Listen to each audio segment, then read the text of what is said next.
week 6. That's when we talk about a novel from 1902 originally, The Lightning Conductor. It was the first best-selling novel based on the theme of the automobile. It surpassed 1 million copies. We know that it sold at least 1 million copies. It might have been much more.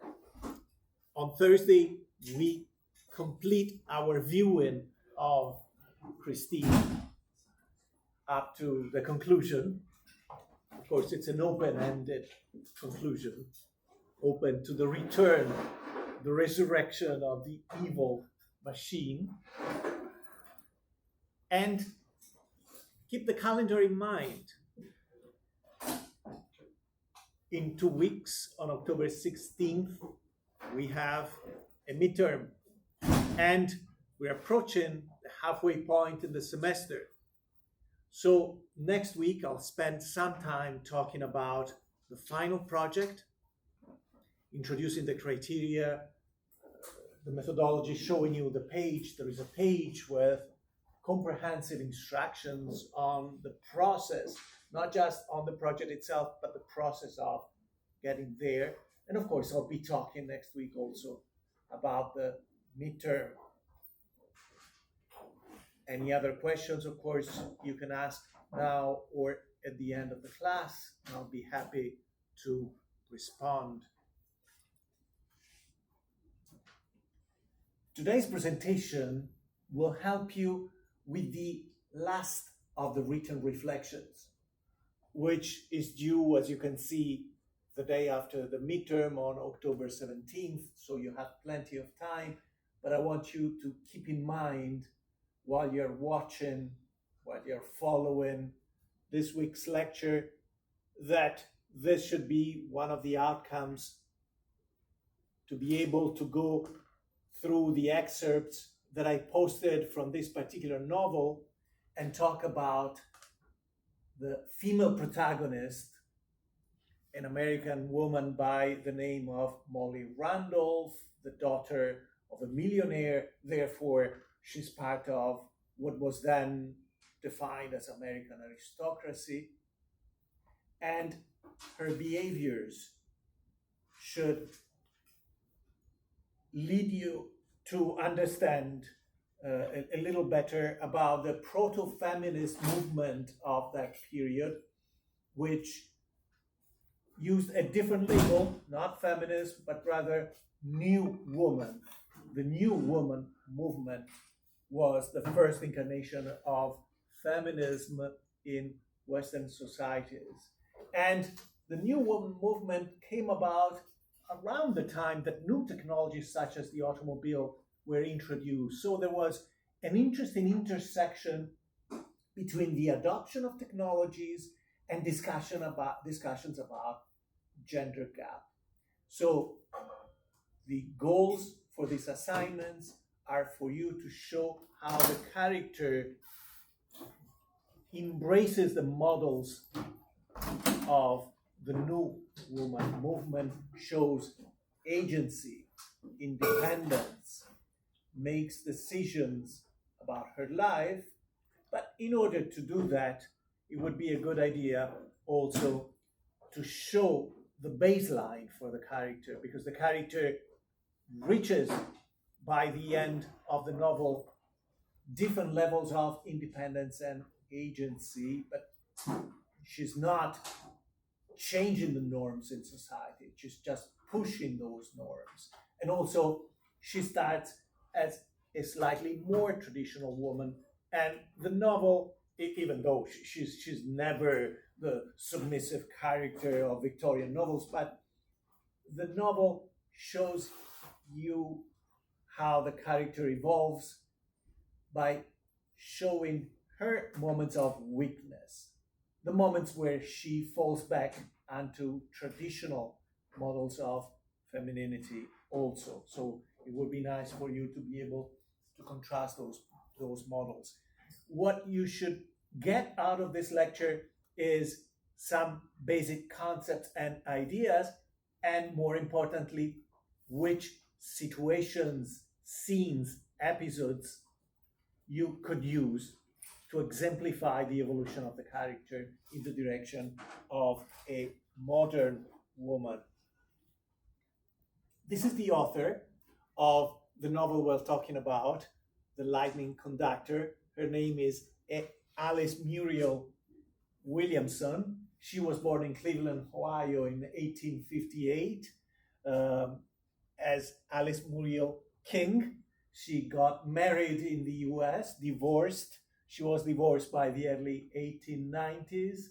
She wanted to become an actress, but her career really didn't reach any great heights. She transferred to England, where she switched to writing, and she had a successful career writing freelance articles for various magazines in England. There, she met a journalist and editor by the name of Charles Norris, and she started publishing, and she published under this authorship label, C.N. and A.M.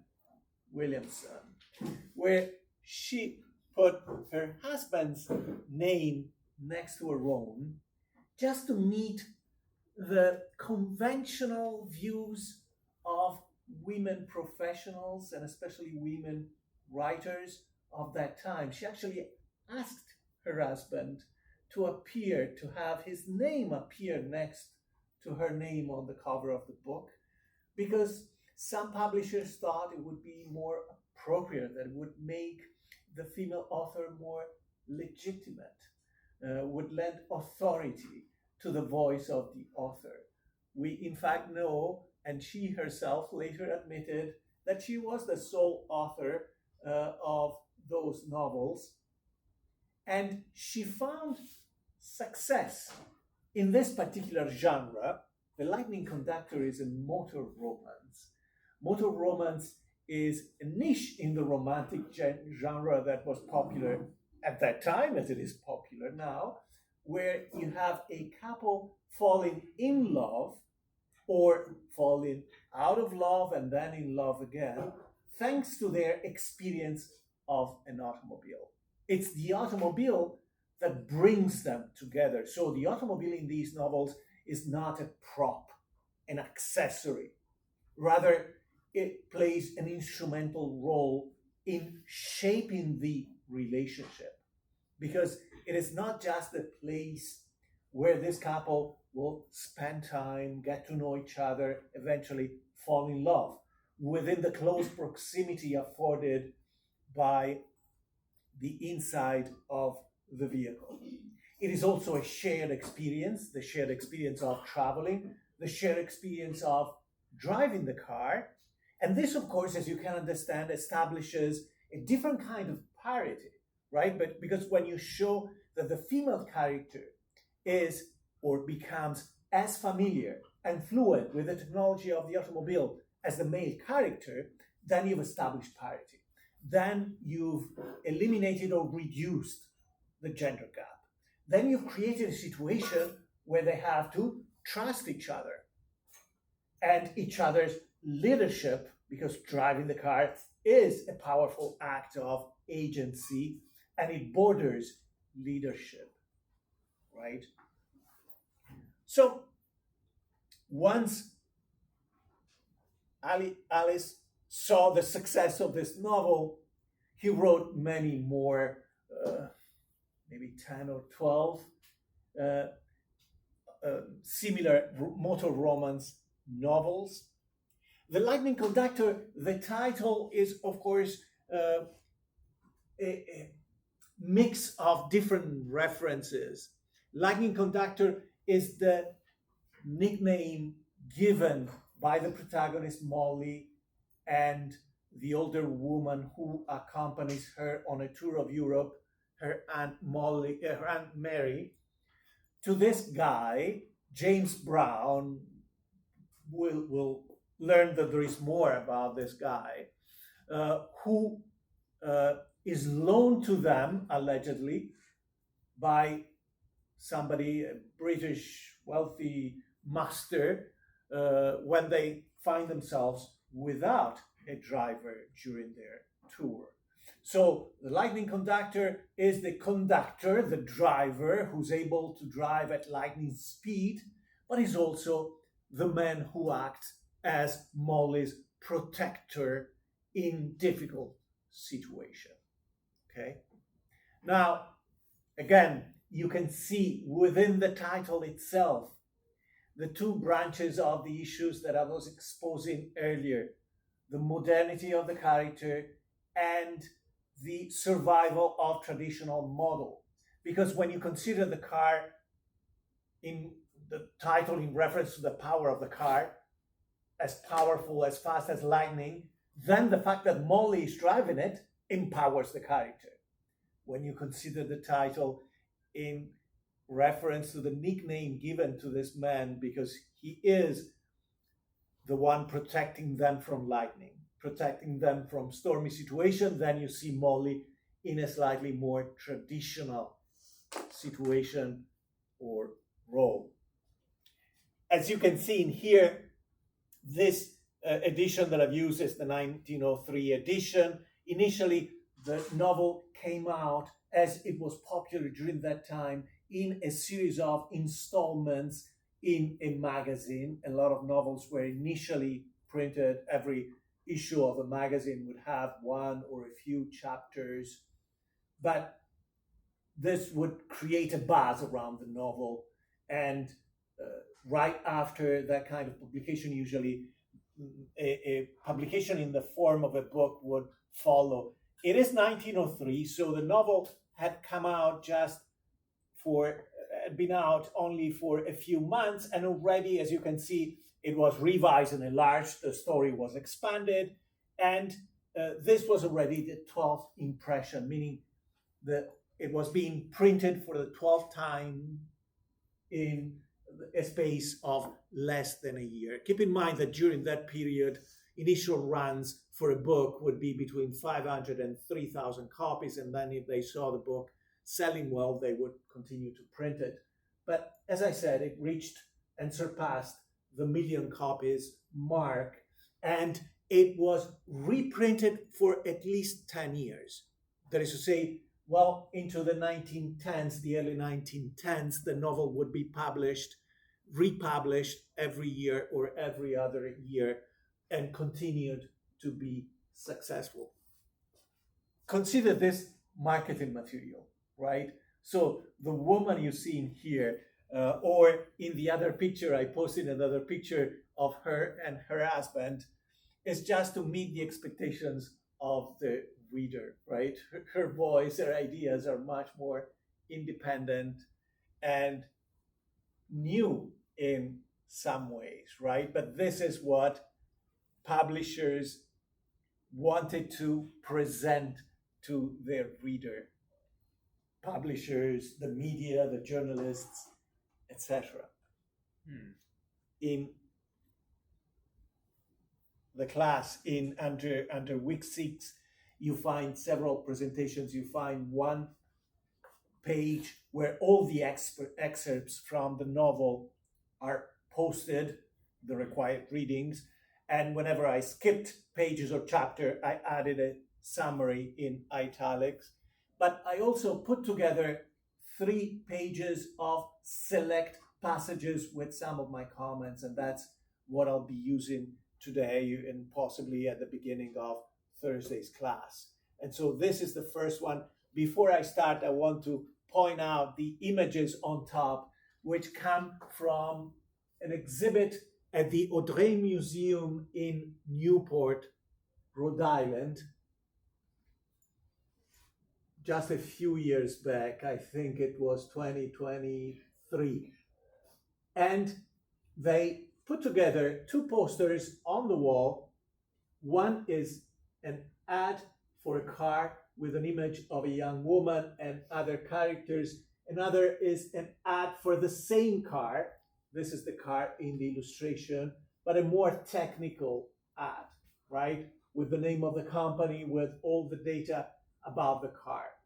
What's interesting about this image is that it tells you a lot of things. It tells you that the automobile was targeting, the sale of the automobile was targeting women, especially wealthy young women, women of the upper classes, as potential customers, right? So this is indeed interesting. We know that this is an electric car, right? So, and electric cars were being marketed to women, especially because you didn't have to crank the handle, which required not just strength, but dexterity more than strength. It's not just a matter of muscles. You have to keep in mind that when you crank the handle of a car, once the engine starts, right, the handle replaces the ignition, the handle will start twisting quickly, will kick back. And therefore, if you don't if you don't pull out your hand, you might break a finger, right? So we find in this illustration clearly a very elegant woman, elegantly dressed, which qualifies her as a member of the upper classes, and she's walking towards her car. In the background, we find other signifiers, graphic signifiers of wealth. Notice the staircase, the balcony, the vase, and you find other people from the middle to upper classes who are admiring the car. And clearly, you can understand what the message is. Purchase this car and you'll be admired and envied because you own the car. So the idea that you find in here, and that is prominent in the literature where the car is being represented and plays a role in the narrative, is that the identity of a person is modified or supported by the consumer's products they surround themselves with. And the suggestion is that you can use the car to be at the center of attention, meaning you don't need to have a personality that would inspire envy, jealousy, or attract admiration. You just pay us some of your money, get this car, and the car will serve as an extension of your personality and give you attention, give you social leadership. The structure of this novel and the story are very simple. It is an epistolary novel, meaning that every episode is narrated within a letter. Most of the letters are letters sent by Molly, who's American and is in Europe, from the beginning of the novel. At the beginning of the novel, she's in England. At the end of the novel, she'll be in Sicily. Molly is writing back to her father, mostly, who's paying for this trip. And she has lost her mother, so her father is the only guardian she has in her life. And Jack, the main protagonist, is writing to friends and family, other letters, talking about Molly, how he met Molly, what they're doing together, etc. The epistolary novel was very common in European literature since the 18th century, and it's now fallen out of fashion. The arc of the narrative follows the basic 3-act structure of many love stories in literature and films, where the first act is girl meets boy, right? I'm using girl and boy because that's the lingo that is used in Hollywood to describe this 3-part structure. They meet on the road. As I said at the beginning of the novel, Molly Randolph, the young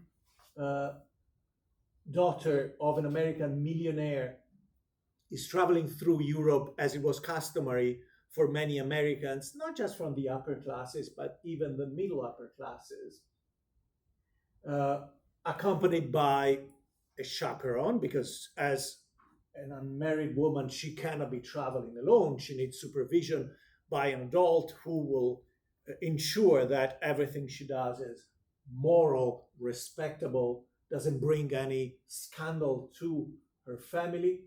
At the beginning of the novel, she's in England, and there, at the very beginning, in the first letter, in the first chapter, she tells her father how she saw some motor cars in England, which were a novelty, of course. Keep in mind, the first version of this novel is 1902. She gets this immediate urge to purchase a car. She meets the owner, the British owner of a car, whom she nicknames the Duke. He's not an aristocrat, really. She feels that he's like an aristocrat because she has this very elitist product in his life, the automobile. And this product makes him look more attractive socially. She's not attracted to him. She's attracted to the lifestyle afforded by the automobile. She decides to buy the automobile, right? Keep in mind, she's the daughter of a millionaire. So it's not just a matter of money, but in Western societies, women of the upper classes enjoyed a larger degree of freedom. For example, in this case, she makes this decision without asking her father. She cannot use the automobile without a driver, so she hires a driver, Rattray, a very rough individual, who will be the chauffeur to Molly and Aunt Mary during the rest of their trip in England. And then, according to following their plans, they will go to France and visit a variety of places in France, from the coast to Paris to southern France. And from southern France, they will venture into Italy, get to Rome, and eventually end up in Sicily. However, during this trip, something happens. Rattray, who's not very good-mannered, at some point, Molly will remark that they went to a place to have dinner, and the place was so crowded that they have to allow Rattray to sit at the same table with them, and Rattray doesn't have the manners, that his manners are insufferable. At some point, Rattray will run away because the car is braking constantly, and a chauffeur's duty is not, during this time, is not just to drive the car. He also has to repair the car on the road, unless there is a major repair that requires a shop. So Rattray gets money to buy a spare part to fix the car and leaves with that money, and leaves Molly and Mary stranded on the road. That's where Jack comes in. Jack is the owner of another car, a much better car that looks more sleek and is faster. And initially, Jack will simply help Molly in one instance. The second time they meet, Molly doesn't have a driver, and Jack offers to let Molly continue her trip serving as driver. He pretends to be the driver of the automobile he owns, because in fact, Jack, who will adopt the pseudonym of James Brown, is Jack or John Winston, a British lord, an aristocrat. So, in many ways, from this point on, the love story of this particular motor romance novel becomes like a Cinderella with the roles reversed, where the prince is really Molly as the heiress to a great amount of wealth and a business empire of some kind in America. And Cinderella is, in fact, Jack or James Brown, who, when he pretends to be a lowly driver, shouldn't be the target of any emotional attentions and cares by Molly. In fact, when they spend time together and Molly starts feeling attraction towards Jack, she also experiences a great amount of guilt because she knows that Jack is not the kind of man that her father expects her to marry. So, in order to pursue this potential relationship, because nothing happens between them, not even a kiss, until the very end when they get engaged, in order to pursue this, she has to find justification. And she will, right? She will not just abide by the rules saying, okay, this is not the man for me according to society, according to my father, according to my aunt, and I'll stop thinking about him. No, no. She finds natural justifications, a natural cause to support those feelings. And that's exactly related to the role of Jack as a driver. The idea being that a professional driver, a chauffeur during this period, is not like the coachman that would be driving a carriage in the past for some British aristocrat or American wealthy woman. He's a professional whose skills are in demand. He's a professional who can operate the car, fix the car, and that makes him more mobile in society. The idea is that acquiring the skills to work with this new technology, the automobile, gives you social mobility. And once she understands this, then she feels better. She doesn't feel like she's stepping down from her social status to meet him romantically. On top of this, she also uses Darwinian reasons to justify her attraction and continue to pursue those feelings she feels towards Jack. And the Darwinian justification follows this idea, the idea of the natural hierarchy of society. Based on The Origins of the Species by Charles Darwin during the 19th century, people had tried to adapt the theories of Darwin to general society.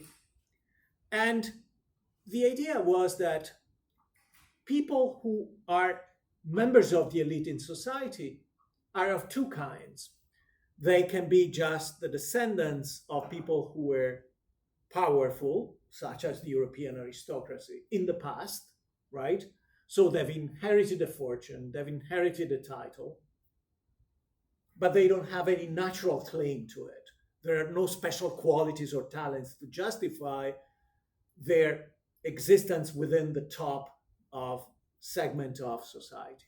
And then there are those who have been endowed by nature with talent and skills that make them socially mobile and allow them to become natural leaders in society.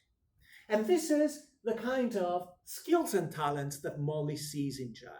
So she says, okay, I'm feeling romantic feelings towards this man who doesn't belong to my class and normally should not become my husband. However, I can see two things. One, that one day this man will reach some higher level in society because already he's a professional in this difficult new profession.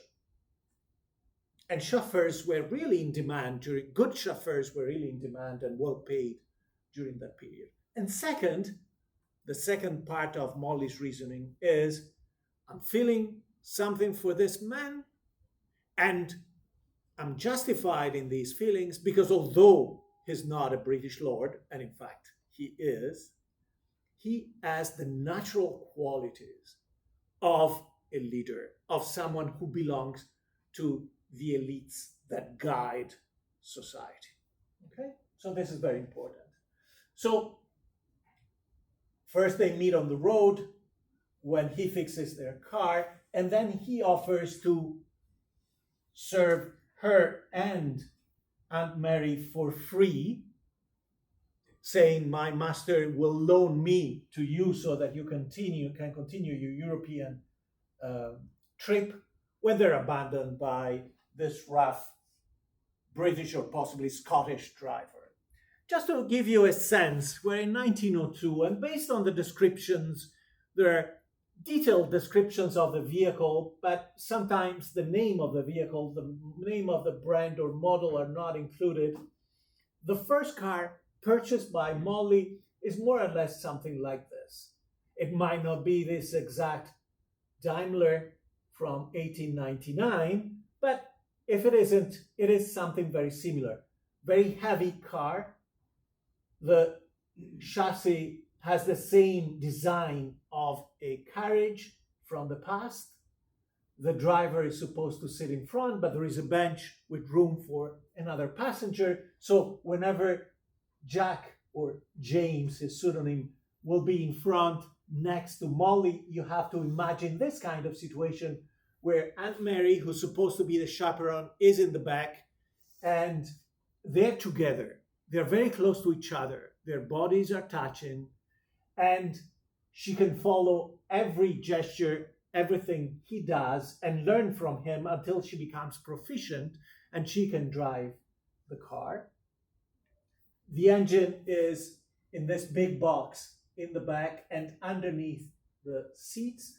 The wheels are very similar to the wheels of carriages, and of course you have a side step to get on the vehicle itself.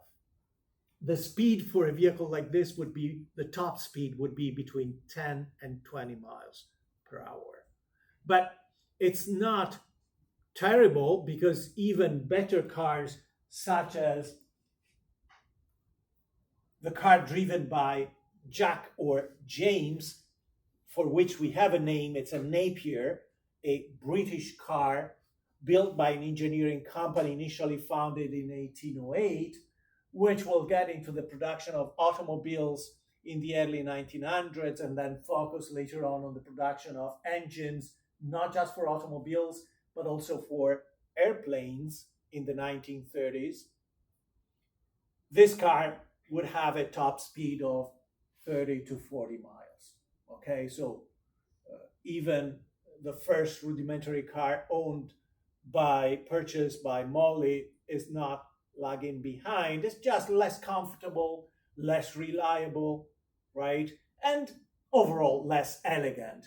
In a way, talking about the alignment of identity, social profile, and automobiles, it's clear that you want to identify James, her love target, with a sleek car like this, fast and more performing, more with a better performance. The second act of any love story is boy get girl, or vice versa. So in the middle of the novel, Molly and Jack fall in love while traveling through France and then Italy.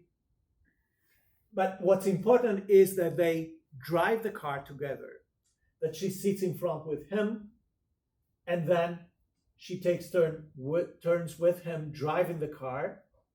There will be inciting accidents to spur their love story on. They'll have accidents, and one of those accidents will give an opportunity for them to touch. He'll reach for his hand, which in this kind of romance novel is an escalation. Because they're left stranded by another accident, they'll find themselves without a chaperone, without any adult with them, having dinner together. Nothing more, nothing happens, but it's already a major step in terms of the independence and empowerment of the female character. And of course, the idea is that the proximity, physical proximity afforded by the car breeds interest, and interest becomes intimacy, right? Of course, there was also the awareness that the car was a promiscuous device, that the car might generate unwanted or immoral forms of proximity and intimacy. As in any three-act love story, At the end, boy loses girl briefly, right? Because in Sicily, finally, James Brown will open up to Molly because he knows by then that there is something between them. He's sure that there is something. And he says, look, I'm not a driver, because he knows that based on the norms, on the social norms and the social boundaries of the classist society of the period, she would never start a relationship with him because he's not appropriately located on the social pyramid, on the social hierarchy. So he opens up to her, says, I'm really a British aristocrat and I want to pursue this relationship. And she rejects him because he's lied to her for all those weeks when he pretended just to be a driver. And she properly feels angered, right? Because throughout all the time she was fighting her urge to fall in love with him. She was feeling guilty, at least in part, and trying hard to justify continuing to pursue those emotions for him by trying to tell herself, oh, yes, he's a driver, he's just a driver, but a driver is what a doctor might have been in the 19th century. And there are other texts and literature where this suggestion is made, that being a chauffeur is a high-level profession like lawyers, doctors, etc. And then she says, well, he's just a driver, but he has the natural skills of a leader. So she takes it badly. Of course, at the very end of the novel, she accepts him. She forgives him for lying, and she accepts his courtship. Okay? So at the end, whatever was edging or pushing, whatever was edgy or whatever was pushing the social norms, everything is reconciled, everything is restored, right? Because in the end, you don't have to break any rules by having a wealthy American woman marry a lowly driver, because he's in fact British aristocracy marrying American aristocracy. And I've already told you how this is really like a Cinderella story. Just to remind you that we've seen at least another story so far of people being pushed together thanks to the car, and that was the last short story by Loomis, where Annette jumps on the car to hear the proposal by Orville, when Orville is captive inside an electric car that cannot stop because the brakes are broken. In general, what are the elements of the motor romance genre? Because we'll see other examples. The next one will be another, not the next reading, but the next novel will be another egregious example called A Motor Car Divorce, about a couple that is apparently falling out of love, and then they rekindle their relationship thanks to an automobile trip through Italy and France. So everything in this genre is based on the proximity between two individuals. So two individuals come together before they spend time in the car. Sometimes the initial meeting could be one where they're sitting, one in front, one in the back, as in this case. One is the driver, the other is the passenger, but eventually they sit next to each other. Eventually they switch positions. They both drive the car. And driving the car means not just a fraction of their time being spent moving from point A to point B. In these novels, in these stories, you have a considerable amount spent together, right? There is a long trip of some kind. And you can then find this in films up to throughout the 20th century and up to now. Being in the car introduces an element of tension, an element of natural tension, because being in a car during this period means facing the risk of an accident, facing the risk of a breakage, being left stranded on the car and on the road and in potentially dangerous circumstances. So there is a sense of shared adventure that creates camaraderie between these two characters who will eventually fall in love. So the car is the catalyst to the creation of this relationship in different ways. And since they are in the same car, it doesn't matter whether there are social barriers. Vertical barriers would be class, right? As in this case, presumably based on what she knows, Molly belongs to the top 1% of society, whereas Jack James Brown belongs to the bottom of society. So apparently there is this vertical barrier. Horizontal barriers would be gender, of course, and also education. But it doesn't matter. All those barriers are broken in this kind of literature because the shared experience of the car becomes an equalizing experience, right? It reduces or eliminates gaps of different kinds between the genders. The car allows for the character to have increased interactions in a setting that is intimate, not really public. And it's much different between there is a great difference between these novels and the novels of the past, because even in the past you might have had novels with people on horses and carriages, right? But for one thing, usually the coachman is outside the carriage, especially if you have a cabin. Think the kind of carriages you see in Jane Austen's films based on Jane Austen's novels. And then there is this sense, as I said, that the driver of the car is a professional who's in demand, who's well paid, who works for rich people, but is destined to climb society in one way or another. One additional consideration that you see, especially in cinema based on car trips, is the idea that the car itself becomes a stage, a place where you tell stories. And some of those stories are not real stories, are stories about the things you dream or the things you want to, stories you want to assign to yourself to build up your profile. Clearly, using the automobile as a romantic and eventually as an erotic device tells you that this technology is seen as strongly connected to the biology of the body, to the psychology and the physiology of the body, because the car moves the body in different ways. You're not just being moved from point A to point B, but the car is vibrating. The car is generating smells because you have this intense smell of benzene, and some of the benzene is not being burned fully and gets into the cockpit of the car. The car is producing noises. The car is rattling because of the pavement of the road. At the same time, there is a sense of anticipation, the anticipation of the journey, the destination, but also the fear that something might happen. The car can produce nervous reactions, right? Because people might think that something is about to happen.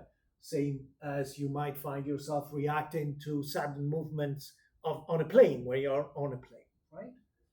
And think of the plane as a good proxy for what the automobile might have felt for people, because most of us don't go on a plane every day, right? Only once a year or less than that. And we can be a little apprehensive while we're on the plane and observe every little movement of the plane, or take stock of every noise that feels unusual. Think about that kind of tension you might have experienced while on the plane and transfer that onto the automobile for these characters. Then there is the idea of speed, the high generated by the thrill of driving at high speed. And the idea that you want that, you become addicted to that, you want more of that, and that creates a tension, a state of physical arousal that mimics what might happen in a romantic relationship. Mix that with the idea that the car is a new thing. So driving means that you open yourself to experimenting new things in life. And romance is a new thing in Molly's life, right? That's her first big love story. And there is excitement surrounding the experience of the car, of course. The road itself is a different kind of social setting. The road doesn't have the same set of strict rules that are imposed on society. Because, especially during this period, there are rules everywhere, right? If you go to a shop as a woman or as a man, but especially as a woman, you're expected to be in compliance with social norms. Otherwise, you'll be criticized, you'll be judged negatively. So there are rules when you go to a shop, when you go to the doctor's office, when you go to a bank, when you go to a party, to a dinner with strangers, with families, with a mix of acquaintances and strangers. But as far as the automobile itself, the inside of the automobile during a trip, and the road, norms have not been codified entirely. You interact differently with the people around you. And for one thing, as soon as you pass a certain speed, people cannot recognize you. So one thing that this new device for mobility grants people is anonymity, which was unexpected. In fact, during the early 1900s, people are complaining that whereas in the past they could see, let's say, the King of England going around London or another city in their carriage, an open carriage, and they could wave, they could recognize them, they could pause, they could place their eyes on these celebrities, right, for a little while. And then they complain that since celebrities, royals are traveling on cars, that they go by too quickly, that they can barely be seen. But this anonymity becomes a source of freedom for women, right? Society during that period inhibits the behavior of women by instilling the fear of being recognized while doing something inappropriate and being reported to society through the spreading of gossip and rumors, or reported to their family, reported to their husband. Once you give anonymity to people in a car, then there is a greater allowance for not risky or radically new behavior, but certainly edgy behavior, behaviors pushing the norms. The other idea, the other form of anonymity for the car and women is the idea that you drive to another place altogether, you abandon your own community and town, you go to a town that is an hour away, 3 hours away, where chances are no one will recognize you. No one will know who you are. No one will know that you're not married to the man next to you, right? Hence, the fear of promiscuity being brought by the automobile and immorality. Then keep in mind that in order to drive a car during this period, an open-top car, a car with a windshield at most, but even the windshield could be half open on that road, you needed goggles, you needed veils, you needed to cover your face to protect your face from pebbles. So again, you're granted the gift of anonymity and you enjoy a different degree of freedom in your social interactions without fear of tarnishing your reputation or damaging your public persona. Okay, so other norms, social norms, are broken around the car, because even when upper class men who own a car have to stop and fix the car, go under the car, work with their hands, get dirty, assume a position that is not really elegant or authoritative, they step to the level of laborers using their hands, right? So different things are being redefined by the use and the operation of the automobile. I've mentioned once already how one way to sell electric car to women was to suggest that women who buy a regular internal combustion engine car will have not only to crank the handle, but by doing so will have to bend in public, which was considered highly inappropriate in a public place, right? And of course, one of the things that bends the norms is that eventually women will be driving alone, right? So they'll enjoy a different degree of freedom.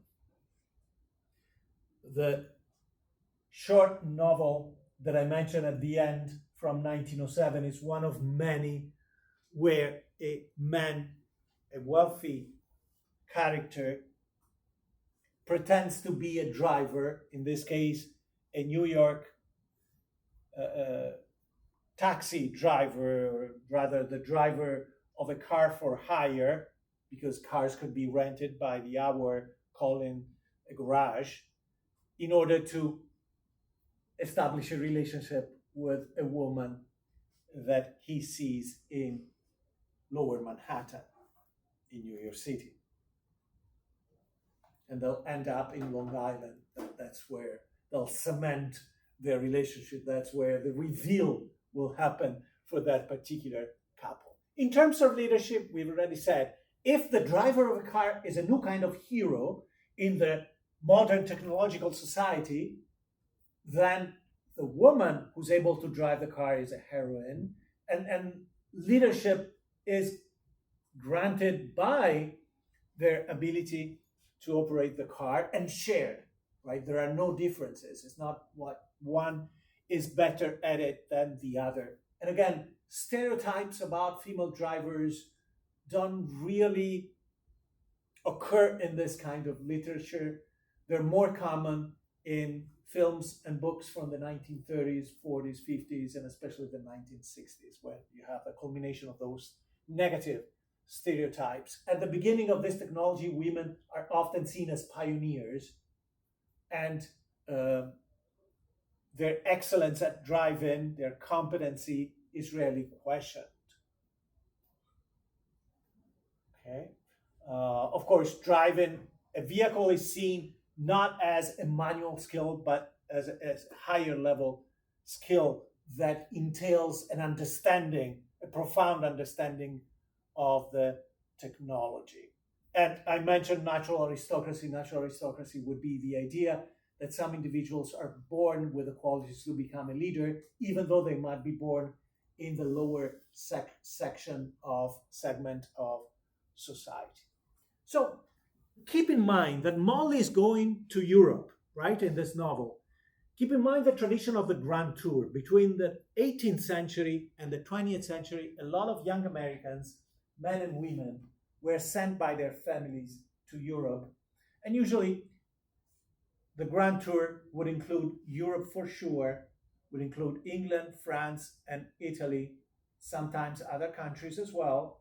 And sometimes it would include the Mediterranean. For example, the last destination for many might have been Egypt. The idea behind the Grand Tour for members of the upper middle classes and upper classes in the US was that young people who had completed their education in school were not ready to enter society, for the men professionally, for the women through marriage, because that was the common expectation, until they tested themselves in society, and especially in a new environment such as Europe. So sending them to a different context where they would interact with other people from their same classes, complete their cultural education by seeing the ruins, the monuments of the history they had studied in history books, speaking the languages they had studied, including foreign languages such as French, especially, sometimes Italian, that this would make them fully mature individuals, ready to become professionals, the men ready to become wives of somebody in the upper echelon of society, because we're not talking about housewives, but rather wives of people who would be called to the task of entertaining other rich people, advancing the social agenda of the family with their role as co-leader of the house and the family. Okay, so this is what Molly is doing, right? She's completing her education through a process of social education and exposure to new situations, right? So there are certain expectations that go with the idea of the Grand Tour. That's why she's supposed to spend so much time in Europe.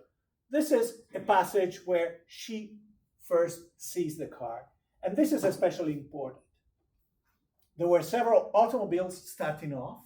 This is what she's writing to her father. And I can tell you, I felt small, just as if I were Miss Noah getting out of the ark, where you see two aspects. Without this new product, without the automobile, Molly's life is incomplete.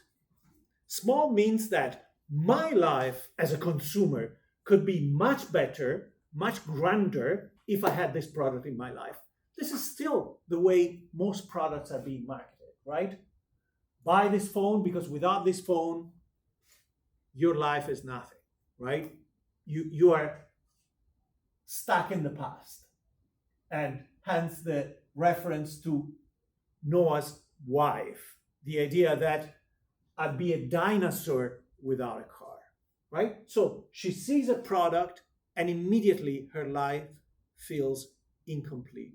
She feels less than she is without the car. But this means that the car adds not just to her life, adds to her public persona and to her very own identity. So she takes a picture of the car, sounds familiar, because as a modern woman, she travels with this gadget, a very small, for the time, portable Kodak. Very simple to operate. You put a roll of film, you have a key on top to advance the film after you've taken a picture, and you have a button, small button on the side to press to take the picture. So she takes a picture to send to her father of the car she is buying. And then she establishes a rapport with the vendor of the car. This man who's selling this used car, which is a clunker, and as you've seen, is not very elegant and not very fast at all. But because he has a car, he's immediately dubbed the gorgeous man or the Duke, right? And the idea is that he has experienced different places and everything in his life is desirable and exotic because he has a car, right? And he suggests that it would be a pity for them not to continue their trip on a motor car. Again, the idea that my life is less than it is without this product in it. And it's a form of course, it's a form of FOMO, fear of missing out technologically. I'm missing out on key experiences in my life without this particular product.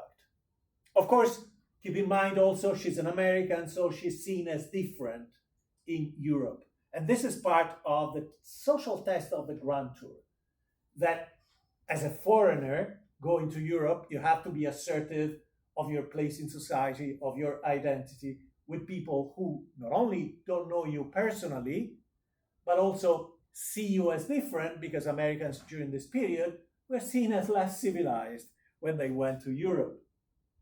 In fact, that's why they use the word queer in this context, which is not in reference, of course, to gender, but rather socially queer, meaning not aligned with practices of good society in Europe.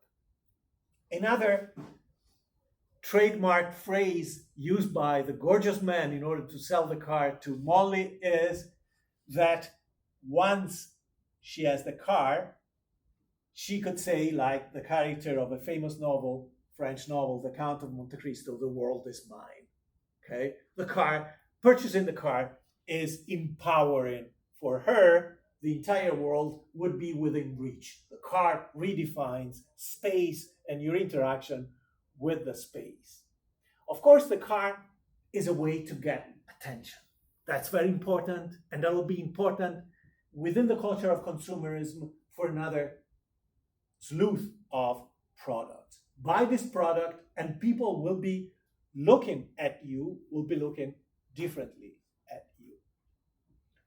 Finally, you see her discussing the purchase of the car at lunch with this British man.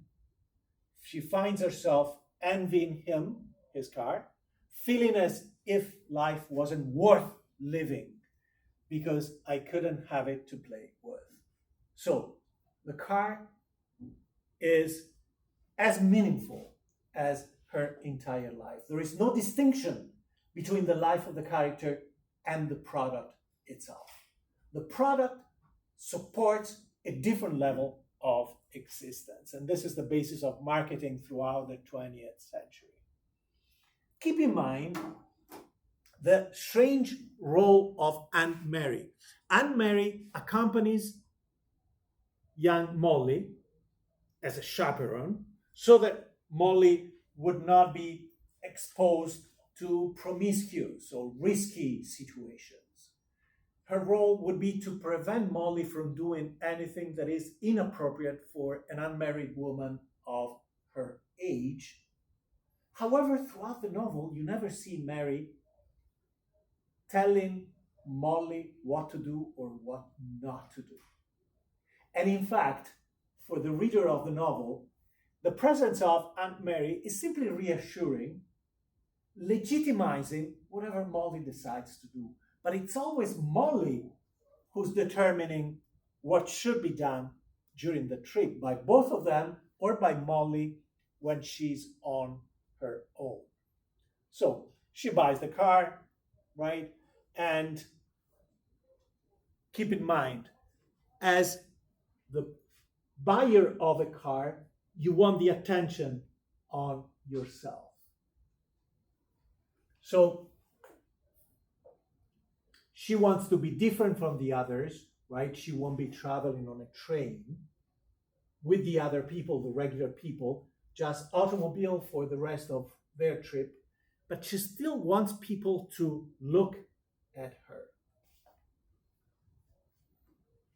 This process whereby a character, through the purchase of a product, becomes the center of attention of a crowd wherever she goes, is typical of consumerist society, and in this novel is exemplified by the use of the verb mollify, which means to turn everyone's attention towards Molly. So she says that her chaperone, Aunt Mary, is mollified to mean that Mary will do whatever she wants, but it's really the narcissist placement in society of the modern consumer. The modern consumer wants a product that is unique, that will be envied by others. They want to be different from everyone else, but they don't want to be alone. They want to be admired, right? Whole process of social media is based on that. It's important to notice how many technical details are included in the novel. For example, this is Molly describing all the levers, the buttons, the belts in the car, because this would give a sense of the empowerment granted by the ability to drive a car, right? You have to first go through this passage to appreciate how empowering the fact that Molly will become proficient with the car is, right? This is the technical side of a car during that period, and cars were much more difficult to drive than they are now, and yet you find somebody like Molly quickly becoming proficient at it, and therefore we can talk about the reduction or elimination of the gender gap when it comes to technologies. Of course, they themselves put on masks and goggles, right, when they travel, and the experience of driving, of traveling in the car, is described as a physiological experience, a psychophysical experience, something that gets into your biology. Our blood tingled, right? Notice that the reference is straight to the blood, tingled with exhilaration as we flew along. It's not talking about the mind. First, it's talking about the blood. Even Aunt Mary cannot complain. In fact, Aunt Mary, who's usually cold while traveling, cannot feel uncold. The physiology changes because of the experience of speed. This is life, said I to myself, meaning life changes when you're driving. It seemed to me that I'd never known the height of physical pleasure. It's talking about physical pleasure. And then it gives all sorts of examples short of talking about sexual pleasure.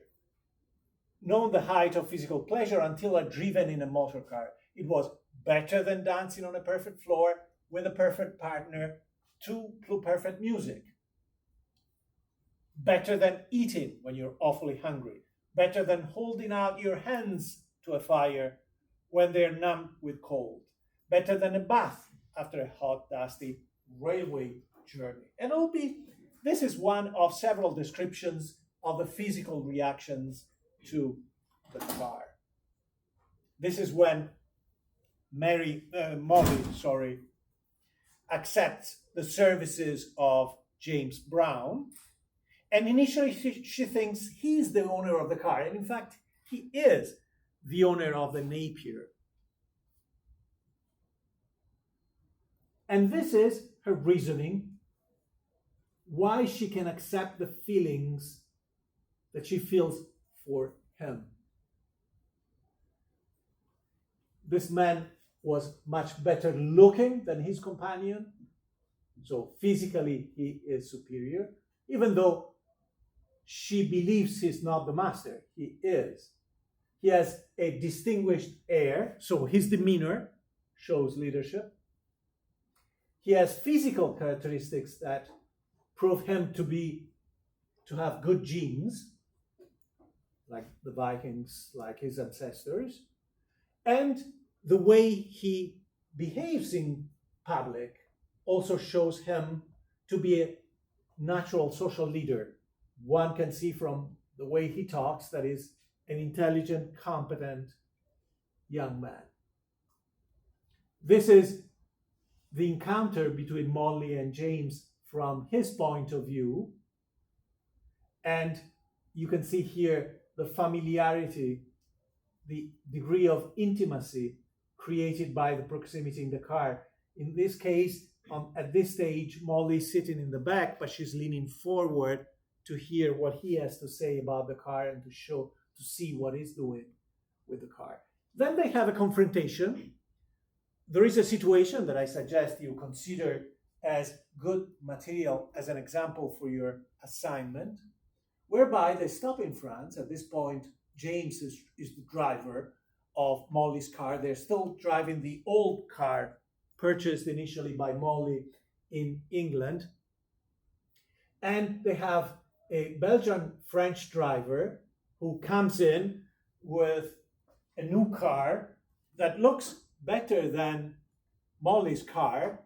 It might be a car like this or slightly different because in some instances, for example, 2 additional seats, another bench could be placed in here to have 4 people. So it's a smaller, nimbler, potentially faster, possibly faster car. Only has 3.5 HP, which would be a small fraction of whatever you have in your car.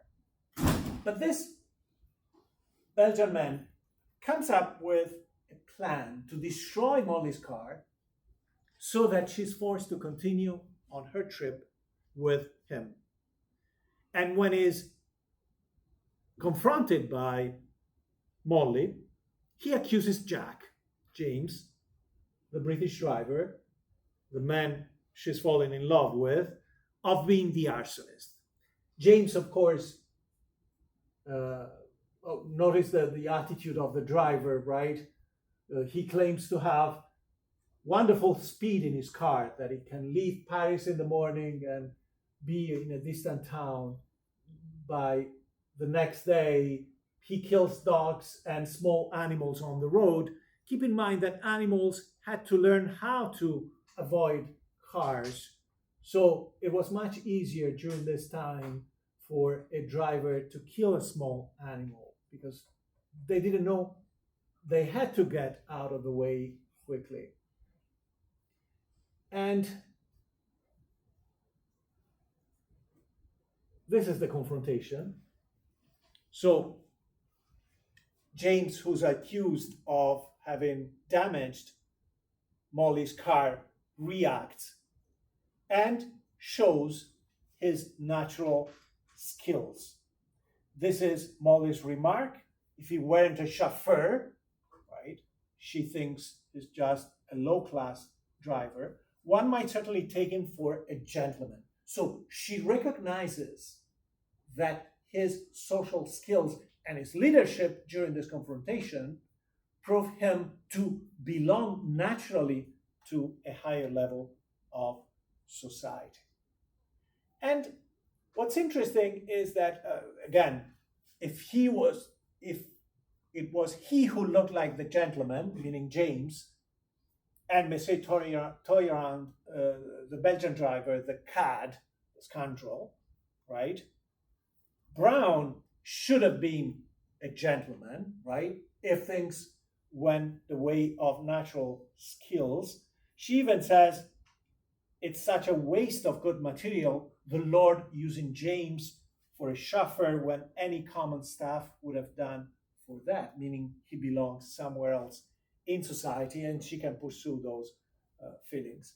But what's important is that, number one, Molly confronts the Belgian driver by herself. So initially, she doesn't rely on James for the most aggressive part of the confrontation. She feels brave enough to confront the Belgian driver. Then she falls back onto a more traditional model of the damsel in distress because she finds at some point that she is about to be overwhelmed in this confrontation, and that's why she says, "Oh, Brown," and Brown will intervene, of course, and act the part of a traditional partner, protecting and defending his future wife by attacking and blocking the Belgian driver. After this confrontation, James suggests that she should have breakfast, that they should have breakfast together.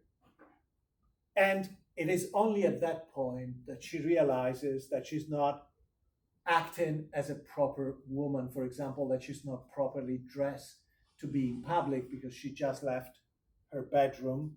And therefore, even in this sentiment that she's not dressed modestly enough, she falls back to the role of a more traditional woman.